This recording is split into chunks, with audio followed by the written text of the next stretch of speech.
Greeting, brothers and sisters. We're here again. We're here again. And we're looking at the second point of this conclusion that Miles came to when reading the Lord's Prayer. Alrighty. What is sin? This is what we're looking at again. Going at it through this article that Miles had taken the time to write for us, explaining how we are so wrong as Seventh-day Adventists and how he is so right. And as we are looking through this article, we're seeing that all right, let's jump right down into it. Sin is an expression of enmity. The Bible says sin is enmity against God, right? That's what the Bible says. So sin is an expression of enmity. Enmity is hatred to God, basically, or hatred for whatever. That was enmity mean. This is why sin is not restricted to merely an external action that transgresses their law. Okay? And exactly what does he mean by that? Doesn't say. The problem that we have with these people that decide to go against Adventism, Miles, I have to say that he does study the spirit of prophecy. He definitely ain't getting anything from it, but I would want to agree that he actually studied the spirit of prophecy, and he studied a lot about what what preachers say today. He liked to react to Ted Wilson and a whole bunch of other preachers. I really don't watch these preachers either, honestly. Like I think that as leaders that hold in such a high position in the church, they have no excuse for accepting the errors that's blatantly errors that we are following. There's no excuse for it. And anytime any preachers that's renowned that has some type of position, he tried to correct anything there, he's out of there. And this is not just the Seventh-day Adventist Church. This is every denomination. I would, if Miles was to figure out the truth about the Trinity, he would be true out of his church too. Yeah, this isn't just specially speaking about the Seventh-day Adventists. No, this is every Christian denomination. Because what makes them Christian is that abomination, the Trinity. Every denomination that is not Trinitarian, they have a word for them. What it is? It's called cult. That's what it is. Yeah, for you to be a Christian, that's why I don't adhere to this word that's Christian. The first time that we were called Christians, it was by pagans. Pagans is who called us Christians. We weren't calling ourselves Christians. We have a name. Want to know what it is? It's Messianics. That's what it is. We're a follower of Christ. I better not say Christ either. We're a follower of the Son of God. Let's put it that way. Of Jehoshua. That's who we follow. When we say Christ, that's what it's referring to. Or the Anointed One. But this word Christ, this is also a pagan name. It's not a Jewish name. It's not a Jewish name. Jesus is not a Jewish name either. It's a pagan name too.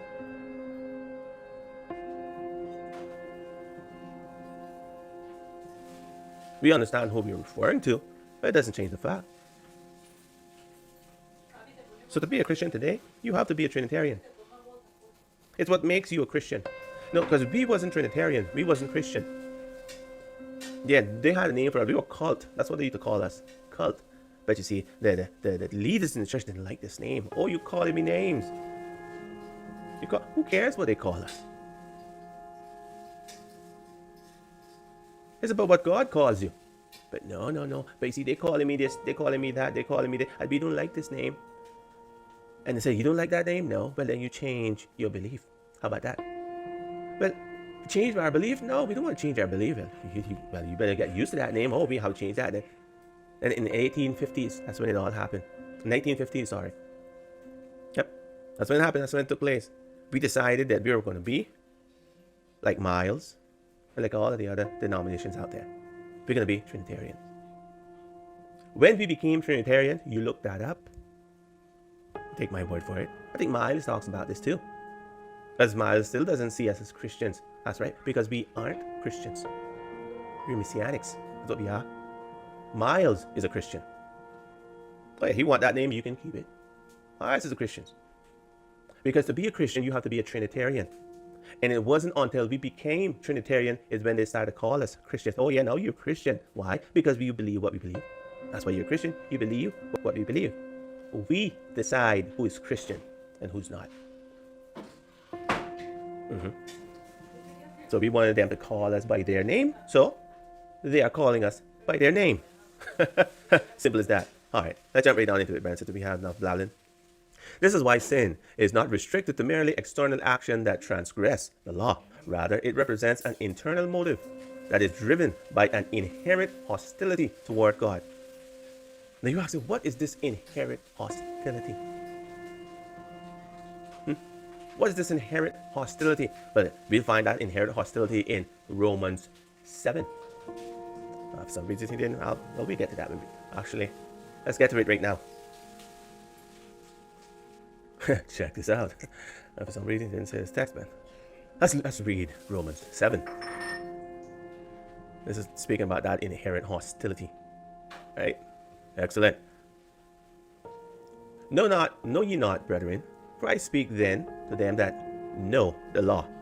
This is all in the same line that we're speaking about, talking about law. How that the law had dominion over a man as long as he liveth. Now I have a whole video on Romans 7. Yeah, I'm going to go through this very quickly. But if you really want to know what Romans 7 is saying, you can check that video out. It isn't saying what people say it's saying. And common sense would tell you that, basically. We're void of that these days. We don't have common sense. We prefer to let people tell us what it's saying. Know not that the law had dominion over a man so long as he liveth. Now tell me something. Does the 10th commandment have dominion over anyone? Does this look here like this is what's the word? Optional? Like, okay, maybe, it's subjective. Does that sound subjective to you? Or does that sound like this person knows what he's saying? Like he's telling you what it is, not asking you, not saying you think about it, maybe it's this. No.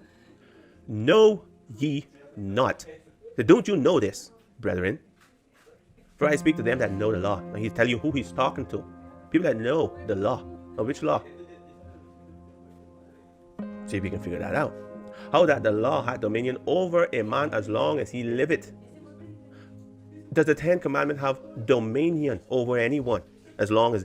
This is the New Testament, right? He's not speaking about, that this is in the past. It had dominion over them. This is the New Testament. This is after Christ resurrected and went to heaven. This is the New Testament. This is the gospel stuff that they're talking about here. I'm sure Miles doesn't think that. No. This is the New Testament, but he even though they didn't say it, he's referring to the Old Testament. No. He's referring to people that was alive, people that know the law today. Now, what law is he talking about? It definitely can't be the 10 Commandments.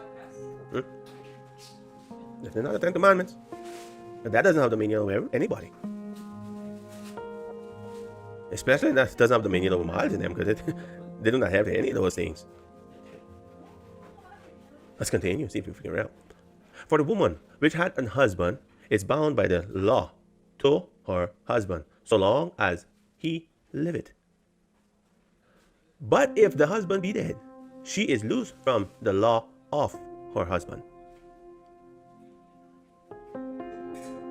Let me break that down. Like I said, if you really want to get this, you have to really go and check out that video that I made specifically on Romans 7. You definitely need to see that. These are all deceivers that mishandle the word of God. That's what they do. That's what it does. Anyway, for the woman which had an husband is bound by the law to husband. Which law is she bound to? She is bound by the law to her husband, so long as he liveth. Which law is she bound to? That's the thing. It's the law of her husband. Now, what they do is take this, it's a law that the husband is making. No, it's not a law that the husband is making. Not a law that he's making for her. It's not that he's deciding what she's going to have to do. We'll see that in just a minute. Because that's how they teach it. That's how they teach this chapter. Man, these people... Let's read it again. For a woman which had an husband is bound by the law to her husband, so long as he liveth. But if the husband is dead, she is loose from the law of her husband.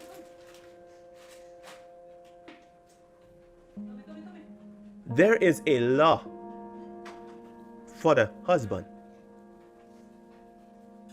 The husband that made this law. This law is for him. When the woman is bound to the husband, she is bounding herself to the law that the husband is bound to. That's what it's saying here. When she married this man, she is marrying the thing that holds him, that binds him. Because it binds him and she is one with him, it binds her. But it is his law. It's not her law. That's why she can get out of it. He can't get out of his law. If the husband dies, then she's loose from the law. Why? Because the law is bound to the husband and she is bound to the husband.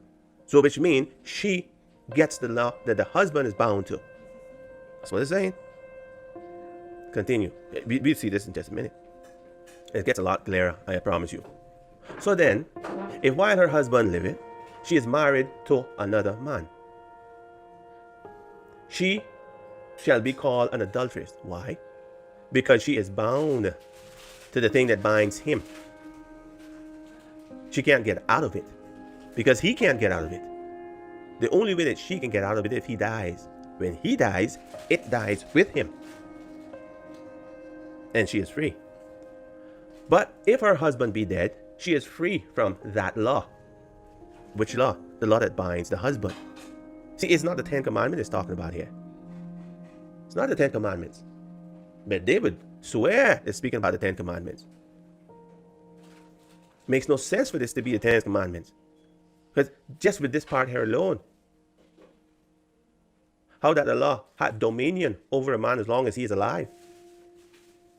So when the man dies, the law doesn't have any more dominion? The 10 Commandments is void? No. The 10th Commandment goes on. This is speaking primarily about a man and a woman. There's something that binds the man. And this thing that binds the man, when the woman marries, she becomes one with the man. And if they are one, then it binds both of them. She can't get out of it. Once she had tied that knot, she can't get out of it. At least not biblically. But if her husband be dead, she is free from the law, so that she is no adulteress, though she be married to another man. And we'll see how this is spiritually too. We'll look at both aspects. We'll try to go through the entire thing. Let's take the time and do this, because most people will go and watch that video, they really get the real gist of the stuff. Wherefore, my brethren, please excuse the noise in the background. I don't have an office. I do all this thing from work. For when we were in the flesh, now he says when we, more than one, were in the flesh, the motions of sins, which were by the law. Oh, does this seem to be the 10 Commandments? No. This commandment, because it is a commandment, and we'll see that he found this thing, he found this law. This thing has motions. It permits motion, movement. You see how far off people is when they're trying to quote this chapter, entire chapter. They shouldn't touch this chapter actually. But when we were in the flesh, the motions of sins, which were by the law, whatever this motion of sin was, the law was causing it. Which law? This law. It's the same law that he's talking about up here. It's the same law. It's the law he's talking about. It's not the 10 Commandments. Where are we? We are at verse. Okay. For when we were in the flesh, the motions of sins, which were by the law, did work in our members to bring forth fruit unto death.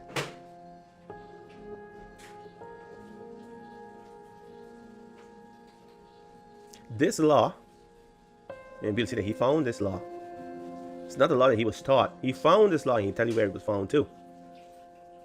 This law permits this thing, this motion of sin, this movement of sin. And where does this movement happen? It happened in our members. Now, what is our members? Oh, he's speaking about church members? No, he's not speaking about the church members. He's speaking about his body. Something is moving in his body. We'll try to see what this movement is and why this law permits it. Not only permits it, it assures it. Can't do anything about it. It's going to happen.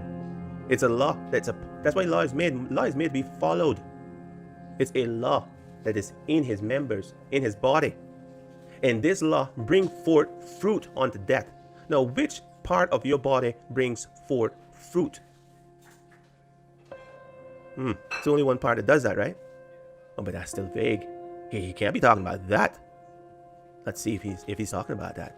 Let's see this. But now we are delivered from the law. Now we are delivered from this law. Which law? This one up here. Go ahead and put that there too. We're delivered from this law. This law is found in the flesh. That's where you find this law. That's where he found it anyway. That's where you find it too. And this law does things in the members of the flesh, right?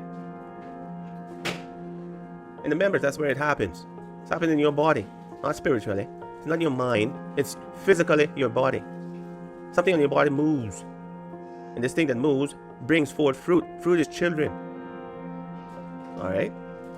But now we were delivered from the law. So we delivered from that law. That being dead, we have to die in order to be delivered from that law. We have to die. That being dead wherein we were held, that we should serve in the newness of spirit and not in the oldness of the letter. So see, it's a letter here. It means the 10 Commandments. No, it means something that's literal. It's talking about this law.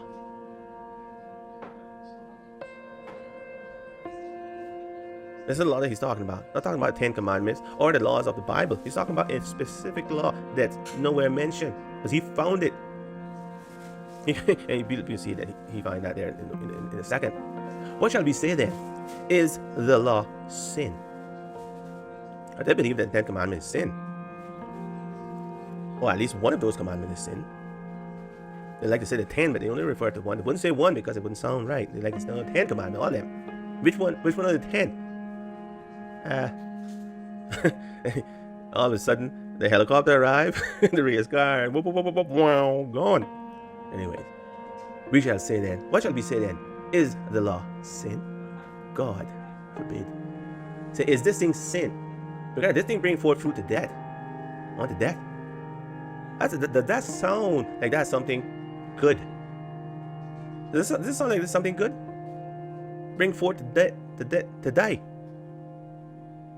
This doesn't sound right. That doesn't sound good. But what does Paul say? Is the law sin? God forbid. God forbid. Nay, I had not known sin, but by the law. That's how he knew what sin was, but because of the law. Hope you're paying attention. For I had not known lust. No. He's speaking about which law?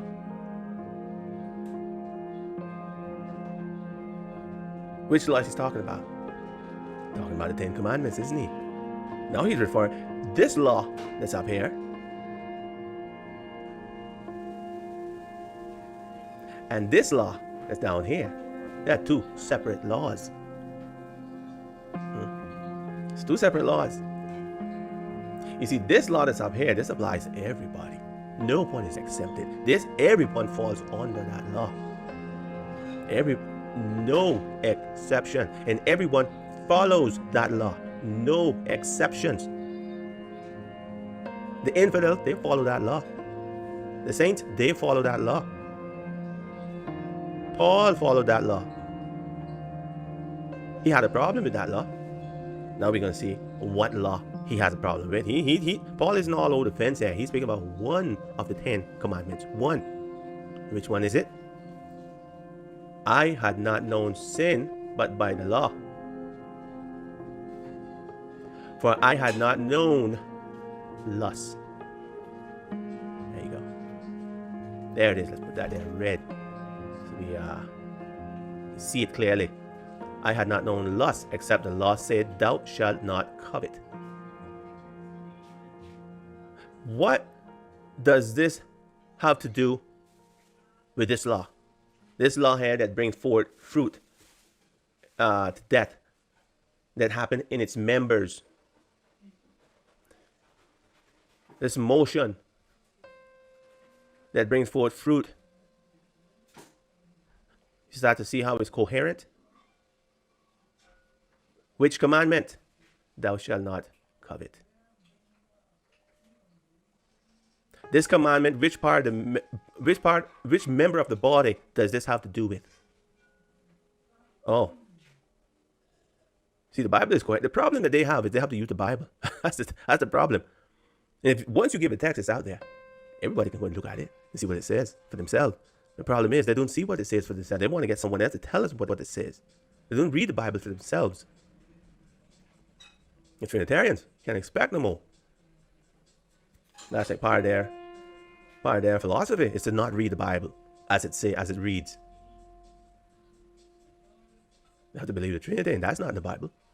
So obviously they can't take it as it reads. They have to put things in there. Problem. But sin, taking occasion by the commandment. Here we go. Now we're talking about this sin here. This sin.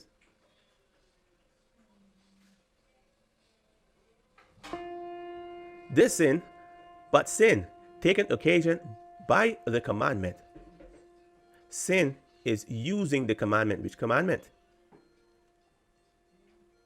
Thou shalt not covet? No. He's speaking about this law that's up here.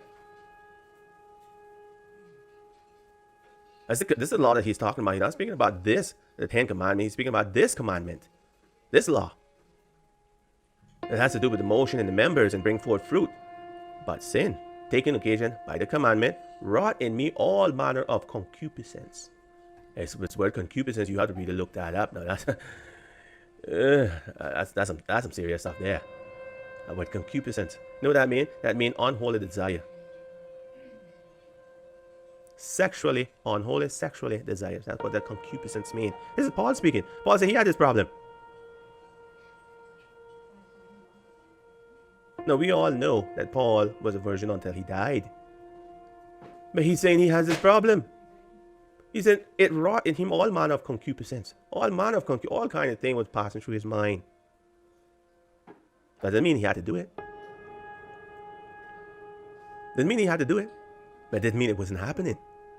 And we tend to think Paul had something in his eye. He had to be a stone up in there or something. Stick God, when God took those blinders off, those scales from his eyes. Yeah, when they fall from his eye, he left something in there, man. Paul was like, I can't see. This thing bothering me day in and day out. You think God, they believe that God didn't, when God healed someone, he didn't do a good job. He left something in there.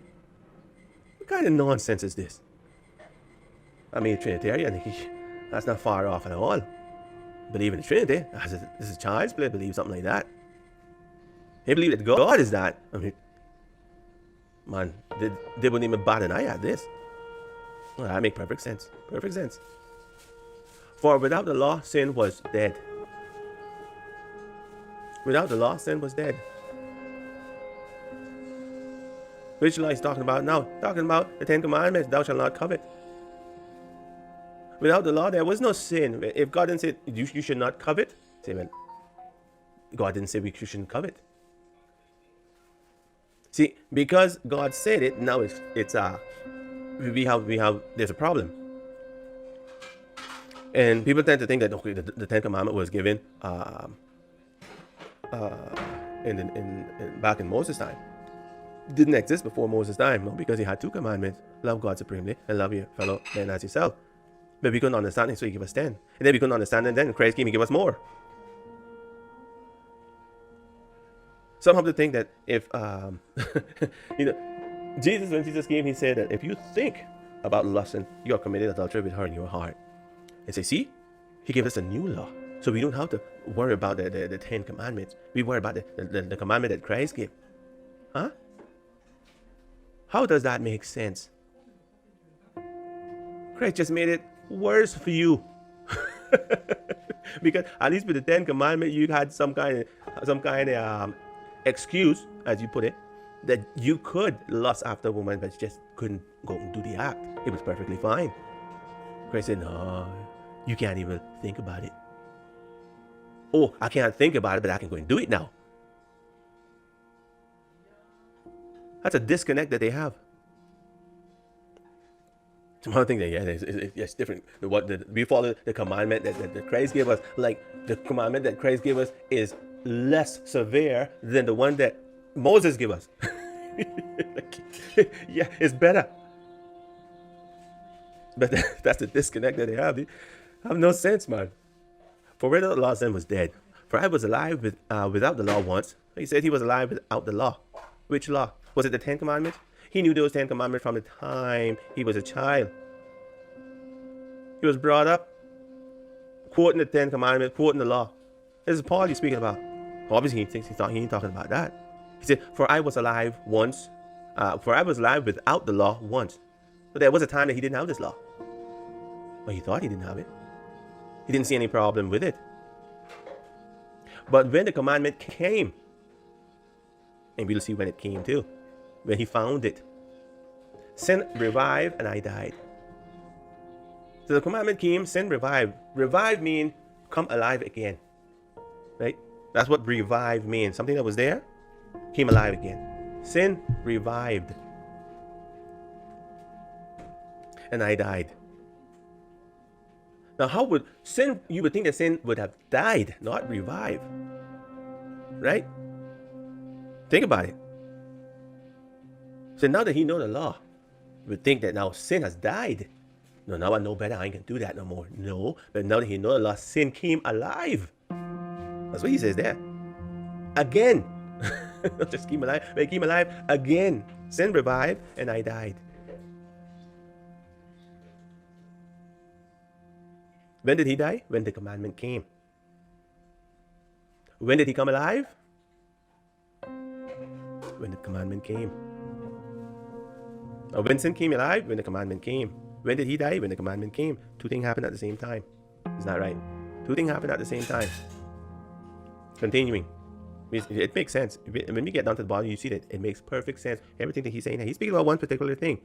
And the theologian has found a way to invent all kinds of stupidity and nonsense and feed that to the members. And we can't blame them because we had fault too, because we sit down, we listen to it, and we believe it.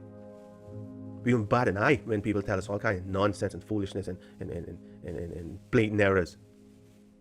Yeah, because we believe them. No, this person have this title, he has that title, and this person is this, he studied so much. What Bible says, forever learning and never coming to the knowledge of the truth. That's them. They know all kind of stuff. They learn all kind of stuff. But the truth ain't one of them. For I was alive without the law once, but when the commandment came, sin revived, and I died. And we explain how that happened. And the commandment, which was ordained to life. What? Let me read that again. And the commandment which was ordained to life. Is it speaking about 10 commandments? No, it's not. Not speaking about 10 commandments. Which commandment is it speaking about? It's speaking about this commandment, the law that he found in his members. It was ordained to life. What? Because it gives life. It gives life. That's the commandment he's talking about. This commandment that gives life. It was ordained for life. God ordained it. It's a commandment that God has put in the body. It's not the 10 commandments. Your body have a commandment directly from God, and it does what God ordained it to do. When you get in certain situation, that body reacts. You don't have to do a thing. All you have to do is stay where you are. That's all you have to do. This was Paul's problem. He said, I don't want to do it. I don't want anything to do with this. God, take it away from me. God said, no. I put that. You ain't know that. You ain't that special. Everyone has this commandment. And you're going to live with it. You get used to it. And that's exactly what he did. And he tells us that in a little bit. For sin, taking occasion by the commandment. Now the sin is using the commandment. Obviously, it's not the 10 commandments. Is sin using the commandment that said, thou shalt not covet? No. It's using another commandment. Obviously, it's not using the 10 commandments. It's not using that commandment. It's speaking about different law. For sin, taken occasion by the commandment, deceived me, and by it slew me. This commandment deceived him and slew him. Why? Because it caught him off guard. Whoa, what was happening here? I didn't know this could happen. Hey, you better figure it out. Wherefore the law is holy. Which law is holy? The 10th commandment? Yeah, we know that one's holy. Is he speaking about the 10th commandment? No. He's speaking about this commandment here. The one that he found in his members. It is holy. It's only to be done in matrimony. This is where it's supposed to happen. In matrimony only is the holy commandment. It's the one that God made in the beginning when he married Adam and Eve. It is holy. Wherefore the law is holy, and the commandment holy, and just and good. What is he talking about? He's talking about this commandment here. This law that's in his member. It is holy, just, and good. None of us would be here without that law. You have people today that's trying to do away with that law in their body. But they still can't do away with it because the body still reacts whether they like it or not. And Paul was saying, I don't want anything to do with this. I want to be just for God. I said, you get used to it because I ain't changing anything. 3 times he asked God to take it away from him. God said, no, you better stop asking because I ain't doing it. I put it there. It's supposed to be there. Was then that which is good made dead unto me? God forbid. Because he was thinking that this was bad. Because what do you call up here? He called it sin. He called it sin. Where did he call it sin? He called it sin up here. The motion of sin. That's what he called it. The motion of sin. And then what did this motion of sin do? It bring forth fruit to die. Bring forth children here to die. That's why we bring forth children. For them to die. We can't give them life. All we can give them is death. That's all we can give them. A day that you're going to die. Live out this life as best you can because death coming. That's one thing you can put, you can rely on unless Christ comes first. If Christ doesn't come, that's one thing you can, and when he comes, you can still die. Because you have to be changed. The body has to go. This body is sin. That's why you can't go to heaven. That's why 144,000 have to be changed. Because they're going to be the only one alive that's righteous when Christ comes. They haven't died. Because they haven't died, they still have the body. That's why the body has to go. God, even though they didn't die, God still has to get rid of it. Because this body can only bring forth death. That's all it can do. God gives life and the body takes it away. 100% guarantee. Alright, let's continue. Was then that which is good made dead unto me? Remember, he just called it death up there, right? God forbid. So he's knowing his place. God forbid. This isn't dead unto me. But sin, that it might appear sin, worketh death in me by that which is good. How his body reacts, that's supposed to be good. God designed it to be in the confine of marriage. But it's going to happen anywhere it's getting that situation. Right? Because the body now reacts to the situation that it's in. That sin, by the commandment, might become exceeding sinful. So he see how sinful it is. It has a mind of its own. Can't control it. This was his problem. He couldn't control it. He was trying to control his body and just couldn't do it. No, in my mind, I'm just think about happy thoughts. And he got in a situation. Then we tend to think that back in the day, like women wasn't scandalous. They were exactly the same. They're exactly the same. And worse even. If you get in a situation, especially someone that's known, someone that's respected, someone that's famous, all kind of thing comes that person's way. And we tend to think that he was immune from these things. He wasn't immune from anything. He wasn't immune from anything. Our body as well, we need to bring that under subjection. My brother and sister, that's not as easy as you would like to think. You have to be very close to God to do that. Our best recourse is when we get in a situation, you run from there. Get yourself out of there. You don't have to stay. The problem is that most people stay. And I can take it. And the body gains the victory. Because the body's going to do what the body's going to do. He ain't asking for permission. He ain't asking nobody for permission. When you get in a situation, your body, this is what they call a carnal desire. The animal passion. Those things takes control. How did Joseph handle this thing when Potiphar's wife threw herself at him? It was a beautiful woman. Wait, he hightailed it out of there. You stick around. That's what you're supposed to do. But Paul wanted to jump over that entirely. No, I just want it to not happen. But, that ain't going to happen. That ain't going to happen. I put that there, and that's supposed to happen. That's going to happen. Move. For we know that the law is spiritual. Now he's speaking about which law? Which law is spiritual? Is it the law of the body? That's spiritual? Or is that physical? That's physical. The law is spiritual. So which law is he talking about here? This is the letter of the law that Mize says is not spiritual. This is the letter of the law that he's speaking about here. Which one? Thou shalt not covet. That's it. This is the spiritual part. It's the total opposite of what it teaches. Total opposite. He stands there and saying, no, you see, the Ten Commandments, that's the letter of the law. That's not the spirit of the law. But Paul disagrees with you. You can see that right there. For we know, not we think, we know that the law is spiritual. But I am carnal. This is the letter part. This is the physical part. Spiritual part is the Ten Commandments. The carnal part is his body. But I am carnal, sold under sin. Now we tend to think that he was sold to sin. That's not what it says. We tend to think he was sold for sin. That's not what it says. It says he was sold under sin. He was there when he was sold. He wasn't sold and then went on to sin. He was sold on the sin. That's where it took place. When he was on the sin, that's where he was sold. And who sold him there? Adam sold him there. You don't have a choice in the matter. No choice in the matter. He came to this earth just like that. That's how he was sold. Adam sold all of us.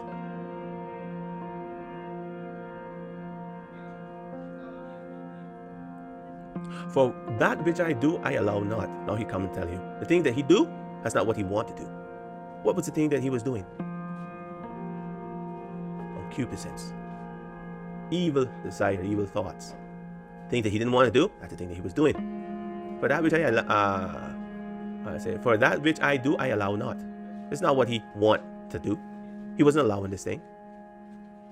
This thing was happening outside of his control.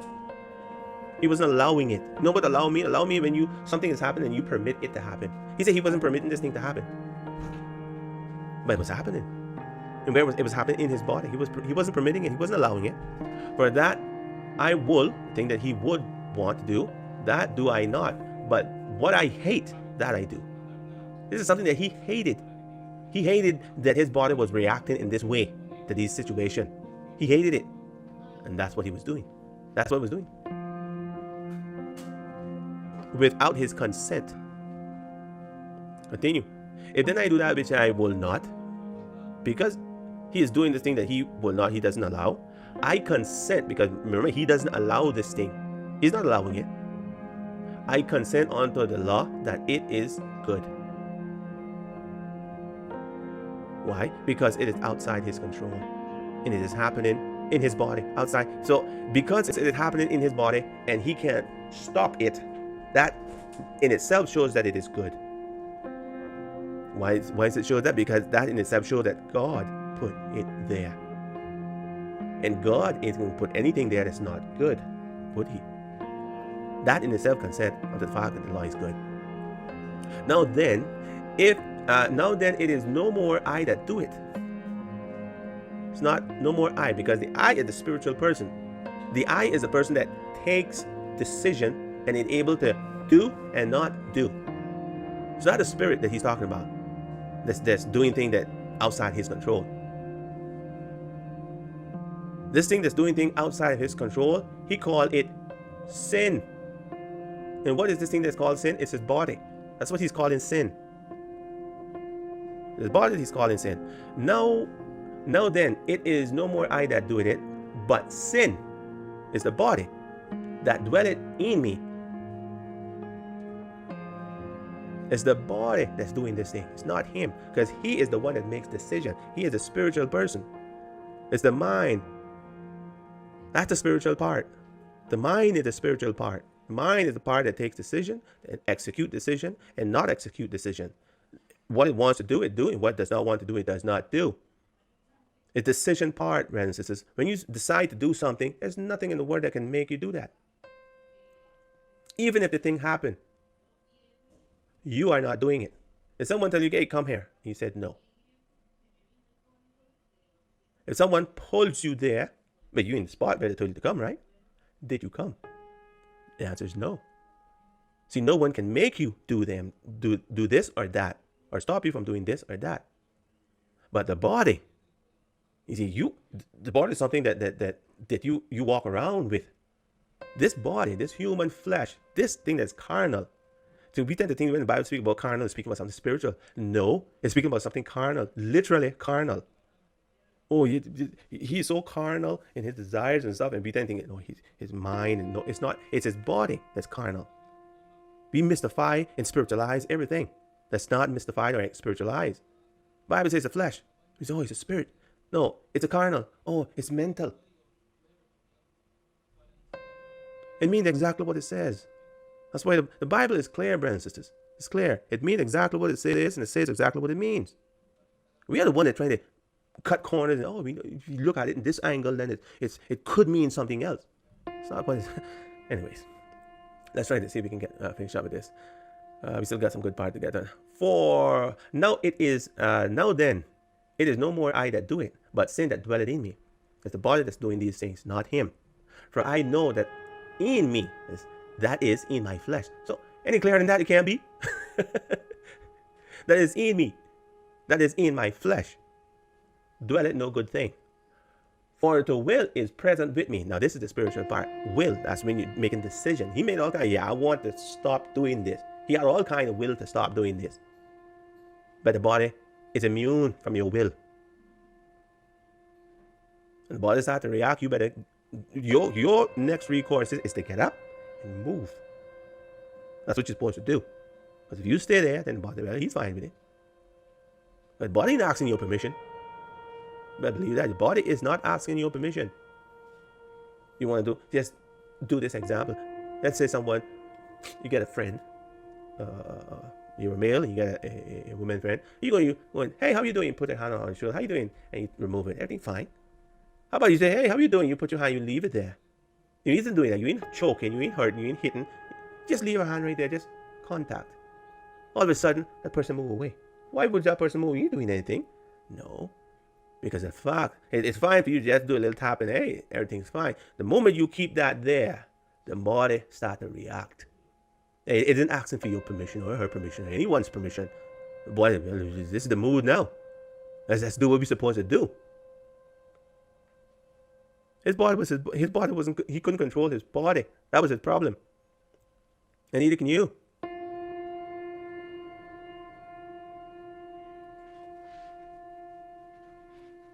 All right. For I know that aim that is in my flesh, but no good thing. For the will is present with me, but how to perform that which is good, I find not. He can't figure out how to make his body obey. For the good that I will, for the good that I will, I do not. But the evil which I will not, that I do. He's speaking about one particular thing. They think, oh, Paul was the worst person in the world. He couldn't do anything right. Everything he did was wrong. I mean, that's what you would get with that if you believe what these people are saying. They leave it open. Like the text is not telling us what it's talking about. They apply to everything. And this is why we can't stop sinning too, right? Paul couldn't stop. He couldn't help himself. Neither can we. And Paul was walking with God. So God didn't find a problem with that. He was doing everything, doing all kinds of sins. See, exactly which sin was Paul committing? You ask him that. And I don't know. You must have committed all of them. Yeah, give me one particular. Crickets. They mishandle the word of God. That's what they do. They're expert at it. For the good that I will do not. Okay, that I do. Read that. Now, if I do that I will not, it is no more I that do it. Who's the I? I is the spiritual part. It's the decision-making part of Paul. You have the spiritual and you have the physical. Two separate I in there. And he's speaking about the spiritual I. That's the one that where you make decisions, you can execute, and you can control your spirit 100%. Can't do that with your physical body. You can't do it with your physical body, but you can with your spiritual body. But sin that dwelleth in me, I find then a law. This is the law that he's talking about up top. That he found this thing. It wasn't something that was taught to him. He found this law. He just realized that this law existed. I mean, why can I stop this? Why can I stop doing this? I live all my life. This thing never even come to my mind. But all of a sudden, now he wanted to be perfect. He wanted to be 100% pure to God. Not even in thought, right? Not even in thought. Not even in body. He wanted 100% control over his faculties. And he found out that there was a law that prevented this. He found this law. I find then a law that when I will do good, evil is present with me. When he wanted to do good, this thing, he couldn't get away from it. Why? Because it's his body. He couldn't get away from his body. This thing followed him around. Even though he wanted to do good, it was always there. Always there. Obviously, it's his body. It's his body. How can he get away from this? Only by dying. This is how the woman. Now we get to the spiritual part of the woman. Paul is this woman. So this is how for you to join yourself to the Lord, you have to get rid of this man that binds you. Because this man is bound. And he wasn't speaking about women there. He was speaking about himself. He said he was the woman that's married to this man. Who was the man is the body, is the physical body. The woman is the spiritual body. For the spiritual body to be free, the physical body had to die. That's what he said. Only by dying could he be united to Christ. See, because Christ was the other person that the woman wanted to get married to. She was already married to this person, and she couldn't get away from it because she was bound by law to that person. Law bind her there. It wasn't the 10 Commandments. It was a different law. She was bound there by law. So you are bound by law to your body. But being in your body, you must make that body die. The body has to die for you to be joined to Christ. You have to get married to Christ. That's why Christ is the bride, the bridegroom. And who is the bride? Who's the bride? We are the bride. Is Christ coming here for any man? No, the Bible tells us exactly who he's coming for, right? He said he's coming for his bride. That's because what he comes for the spiritual person, and the spiritual person is represented as a woman, as a bride. Doesn't mean that there's only going to be a woman that's going to be saved, because the woman has the same problem of the man. she has a body too, and she's married to that body. This is speaking about the entire human race, not just a man and not just a woman. Both are in exactly the same thing. Both are exact. He used that analogy because it was applicable. It's also physical. When a woman is married to a man, she can't marry to someone else. Right? That would be adultery. Even by our laws, that would be adultery. You cannot be married twice, married here and married over there. It's against the law. You can only be married to one person. So for you to marry someone else, you have to divorce that person to be married to someone else. The same thing applies. That's the way Christ always give his example. For I delight in the law of God. Now he's talking about the law of God. Which law? The 10 Commandments. That one, thou shalt not covet. For I delight in the law of God after the inward man. The inward man, not the spiritual man that he's speaking about. He delight in the law of God after the inward man. But I see another law in my members. Didn't I tell you that there's two laws? I see another law in my members. This law is in his member.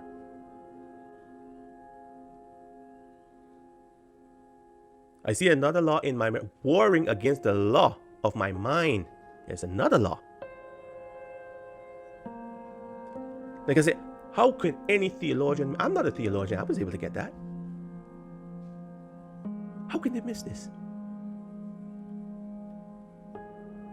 And bringing me into captivity to the law of sin, which is in my members. Listen to this. Warring against the law of my mind. And this other law, and bringing me into captivity to the law of sin. I'm going to highlight that here. Let's put that in red.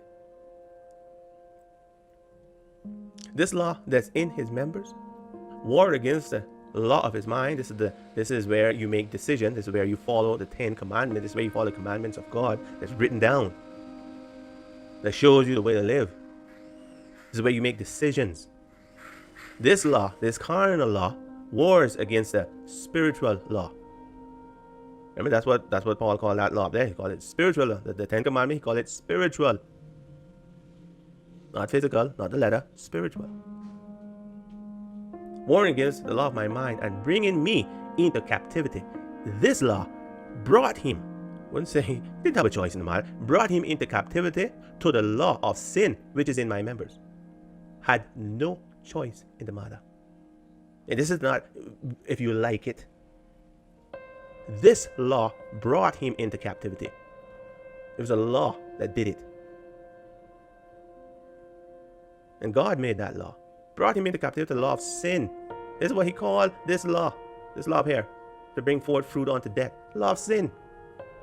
Now, if it's not a sin for you to bring forth someone to die, I know what it is. That's the way he saw it. Remember, this law is perfect, just, and good. But this is how he saw that law. He called it a law of sin. To him, anyway. Now listen to this. O wretched man that I am, who shall deliver me from the body? Paul wasn't confused with what he was saying. Who's confused is you guys. You know what the problem was? This body of death. Body of death, brothers and sisters. I thank God through Jesus Christ, our Lord. So then, listen to this. I want you to let this sink in. So then, with my mind, I serve the law of God. Let that sink in. But with my flesh, I serve the law of sin. Yeah, he learned he had to live with that. It wasn't up for debate. I'm serious stuff, brothers and sisters. Serious stuff. Serious stuff. Where did we left off? We went all over the place here. You know what? I should stop this right here and start this over again, because I went off the rails. But actually, let's just finish it. The biblical description of human fallenness includes the charge that we are by nature enemies of God, who are born dead in our trespasses and sin. We are born dead. He knows that, but then he contradicts everything he says. Everything he says, he contradicts. Romans. We're going to look at Romans. I didn't want this to be so long, but I think it's necessary. Romans. Let's look at what Romans says. What then? Are we Jews any better off? No. Let's get the real Bible, actually. What then? Are we better than they? No. In no wise.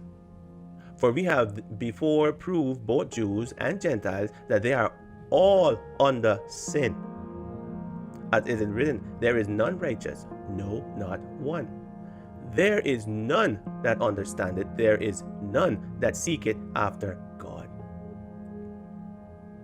Alright, I think I'm going to stop this one right here and start getting the second part of this video, because it's getting a little bit too long. We're going to start from where we left off in the next video. May God bless and keep you. My prayers for you. You have a wonderful Sabbath. Bye-bye.